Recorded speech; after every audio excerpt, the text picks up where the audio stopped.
روزہ کس چیز سے افطار کیا جائے؟ کچھ معاشرے کے اندر ہمارے کچھ لوگ یہ باتیں کرتے ہیں کہ جی نمک سے بھی روزہ افطار کیا جا سکتا ہے، چینی سے بھی روزہ افطار کیا جا سکتا ہے۔ تو ہم نے جاننا ہے کہ مسنون طریقہ کار کیا ہے۔ رسول کائنات صلی اللہ علیہ وسلم کس چیز سے روزہ افطار کیا کرتے تھے؟ نبی کائنات صلی اللہ علیہ وسلم کا کیا طرز عمل تھا؟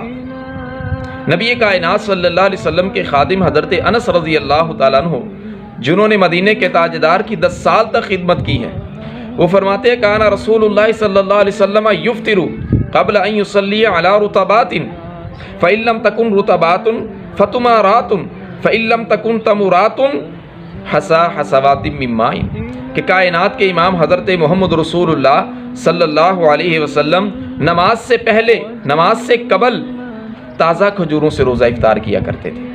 اگر تازہ کھجوریں میسر نہ ہوتی تو پھر مدینے کے تاجدار خشک کھجوروں سے روزہ افطار کیا کرتے تھے، جسے ہمارے معاشرے کے اندر چھہارے کہا جاتا ہے۔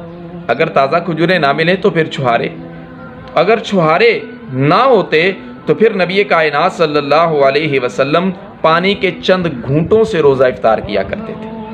تو اس لیے ہم نے مسنون طریقہ کار کو اپنانا ہے جو نبی کائنات صلی اللہ علیہ وسلم کا طریقہ ہے۔ پہلی بات تو یہ ہے کہ ہم تازہ کھجوروں سے روزہ افطار کریں۔ اگر تازہ کھجوریں ہمیں نہیں مل رہی تو پھر ہم خشک کھجوروں سے کریں۔